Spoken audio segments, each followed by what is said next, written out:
देखिए, लंबी यानी सामाजिक लड़ाई भी राजनीतिक लड़ाई भी लंबी लड़ने में सक्षम थे वो।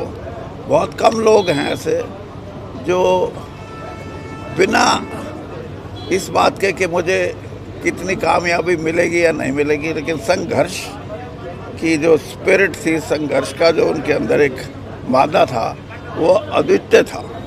मैं यहाँ भी बैठे थे तब भी मैंने यही बात कही थी। वरना तो आज के युग में लोग संघर्ष करते हैं कि उससे कुछ निकले, उनके लिए, समाज के लिए या राजनीतिक सोच में निकले ना निकले, उनके लिए निकले, तो उससे ऊपर थे वो।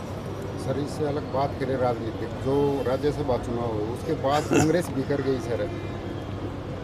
देखो, बात यह है कि 12 साल तक जिस पार्टी में संगठन ना हो, और संगठन ही किसी न किसी रूप में किसी पार्टी को मजबूती देता है, तो कमज़ोरी इसी बात की रही कि सिर्फ एमएलए एमपी बनने के लिए कांग्रेस में रहने के जो लोग थे वो पार्टी की विचारधारा से या पार्टी की लीडरशिप से अलग इस बात से प्रेरित थे कि हमारे को राजनीति में जगह मिल सकती है किसी न किसी रूप में, अगर हम कांग्रेस की टिकट लेने में सक्षम रहे।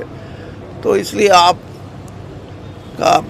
जो आपने कहा कि कमज़ोर तो इसीलिए है कि अगर संगठन हो तो फिर आदमी पार्टी के साथ दगा नहीं कर सकता। स्पष्ट रूप से कांग्रेस के साथ दगा किया है, और इसके परिणाम ये होंगे, मैं तो ये कह सकता हूँ कि ऐसी रचना रची जाए, इलेक्शन लॉ में भी ऐसे प्रावधान किए जाएं कि जो डिफेक्शन करने वाले और जिनका पता है कि इन्होंने किया है, उन्होंने खुद भी माना है, तो कम से कम इतना होगा भाई इलेक्शन इस्तीफा दे दो, इलेक्शन लड़ लो, जिस पार्टी को वोट दिया उससे लड़ लो। तो मैं ये मानता हूँ, ये कहीं ना कहीं इन चीज़ों पे जो भी प्रावधान किए हैं कि कोई विधायक राज्यसभा में वोट भी दिखाता है और फिर भी उसकी वोट पे प्रश्न चिन्ह लगता है, और वो ये कहता है मैंने तो दी है, दिखाने वाला कहता नहीं दी। तो ये जो सारी बातें हैं, इनको दोबारा से इलेक्शन कमीशन को विचार करके, राज्यसभा हो, एमएलसी की भी ऐसे ही वोट पड़ती हैं, और मैं तो यहाँ तक कहता हूँ कि जो ये कॉरपोरेशन है या म्यूनिसिपल काउंसिल है, म्यूनिसिपल कमेटी है, जिला परिषद है, इन सब में ऐसा प्रावधान हो कि कोई पार्टी से हटके अगर बात करता है तो उसकी डिस्क्वालिफिकेशन होनी चाहिए। कांग्रेस पार्टी ने भी सर कोई खास इस पे एक्शन नहीं लिया, सिर्फ एक नोटिस देकर सीमित रख दिया, तो कड़ी कार्रवाई के बगैर लगता है ये चीज़ें रुक पाएंगी? देखो, कड़ी कार्रवाई वो अभी तो आप ये नहीं कह सकते कि नहीं हुई। अभी तो आपके माध्यम से भी यही आई है कि कल मीटिंग है कोई, कल, हाँ, उस मीटिंग के बाद वो अपनी रिकमेंडेशन भेजेंगे, और फिर वही बात मैं कह रहा हूँ कि ये देखना, कुछ तो ये कह रहे दी है, हमारे को कैसे बोल दिया कि नहीं दी, और कुछ ने जवाब ही नहीं दिया। तो इस किस्म की उनकी, मैं यही बात कह रहा हूँ कि पार्टी को एक राजनीतिक फैसला भी ये लेना चाहिए कि राज्यसभा के इलेक्शन में भी वोट को सीक्रेट रखने के लिए, और जहाँ डिफेक्शन होता है अगर सीक्रेट नहीं भी रखते तो उसकी डिस्क्वालिफिकेशन होनी चाहिए। ये नहीं है अब पार्टी जैसे आप करें, क्यों नहीं हुआ, सस्पेंशन है आखिरी हथियार, सस्पेंशन के बाद वो बिल्कुल आज़ाद हैं, फिर कांग्रेस का विप भी नहीं चलेगा अगर विधानसभा में भी कोई वोटिंग हुई तो इसलिए ये फैसला इतना आसान नहीं है। लेकिन मैं इतना ज़रूर कहूँगा कि एक बड़ा फैसला ले लिया जाए, और बड़ा फैसला एक तो राजनीतिक रूप से कि ये जो पद्धति है इसमें क्या सुधार हो सकते हैं, और दूसरा बड़ा फैसला ये कि जिन्होंने पार्टी से दगा किया है उनको पार्टी से निकाल देना सर चाहिए। हिमाचल ले जाया गया, उसके बावजूद भी जीत गए, कहा जा दिया गया बीजेपी की तरफ से, लेकिन पैसे कितने दिए गए अब तक कोई खुलासा नहीं कर पा रहा। कल राव नरेंद्र सिंह आए, मैं वो भी भी कह रहे थे कि मैं बीजेपी में 10 साल रह लिया।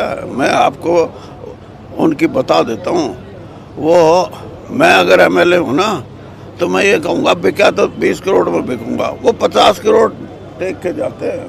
साला पागल हो जाएगा आदमी कि तेरा तो सौदा ही गलत हो गया।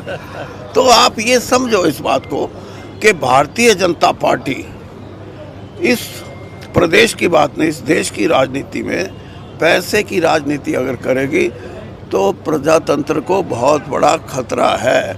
और ये खतरा सिर्फ हरियाणा तक सीमित नहीं है। आपको लगता बिहार में क्या हुआ, उड़ीसा में क्या हुआ, और अब बंगाल के इलेक्शन में ये क्या करने जा रहे हैं।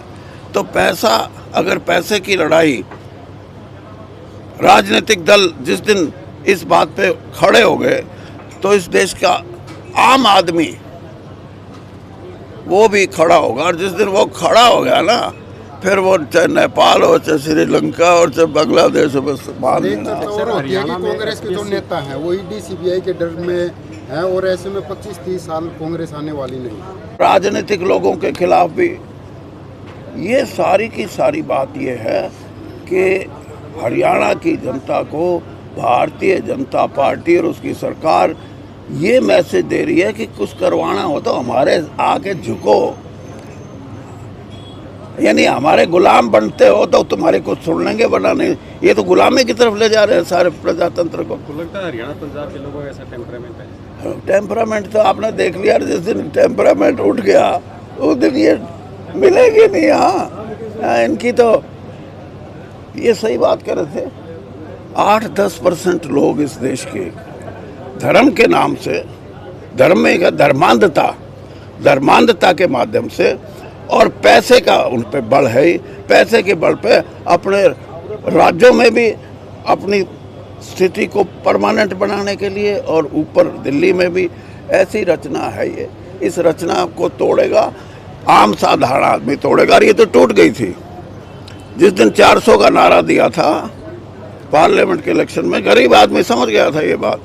उसने इनको बता दिया कि तुम 400, तुम 240 पे इसलिए टिक गए कि थोड़ा सा जागृति में 5-7 दिन की कमी रहेगी, वरना तो 160 पे 170 पे आगे टिकते। शरण सिंह जो यात्रा कर रहे हैं, लोगों का समर्थन मिल रहा है, लेकिन पार्टी कांग्रेस का समर्थन नहीं मिल रहा है।